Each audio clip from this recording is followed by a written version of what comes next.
ನೀ ನನ್ನ ಜೀವ ಜೀವ ಜೀವ ಗೆಳೆಯ ಕಣೋ, ಈ ನಿಮ್ಮ ದೋಸ್ತಿಯೊಂದೇ ನನ್ನ ಆಸ್ತಿ ಕಣೋ. ಮನೆ ಹತ್ರ ನಿಮ್ಮೆಲ್ಲರಿಗೂ ಭೇಟಿ ಮಾಡೋಕ್ಕಾಗಿಲ್ಲ, ತಪ್ಪು ತಿಳ್ಕೊಂಬೇಡಿ. ಬಟ್ ಮಾತು ಕೊಟ್ಟಿದ್ದೆ, ಮಾತು ಕೊಟ್ಟ ಮೇಲೆ ಮಾತು ಉಳಿಸ್ಕೋತೀನಿ ನಾನು. ಈಗಲೂ ಮನೆ ಹತ್ರ ಕೆಲವರು ಇದ್ದಾರೆ. ಅದಕ್ಕೆ 12 ಗಂಟೆಗೆ ನಿಮ್ಕಿನ್ನ ಬೆಟರ್ ಇನ್ಯಾರೊಟ್ಟಿಗಿರಲಿ ನಾನು.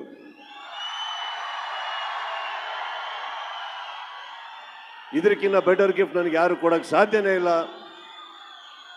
ಇಷ್ಟೊತ್ತಾದರೂ ಕೂಡ ತಾವೆಲ್ಲ ಇಲ್ಲಿ ಬಂದಿರೋದಕ್ಕೆ, ಇಷ್ಟು ಪ್ರೀತಿ ತೋರಿಸಿದ್ದಕ್ಕೆ ಎಲ್ಲ ನನ್ನ ಸ್ನೇಹಿತರಿಗೂ ಹಾಗೂ ನನ್ನ ಬಂದಿರೋ ಎಲ್ಲ ನನ್ನ ಮಾಧ್ಯಮ ಸ್ನೇಹಿತರಿಗೂ ಕೂಡ thank you and thank you.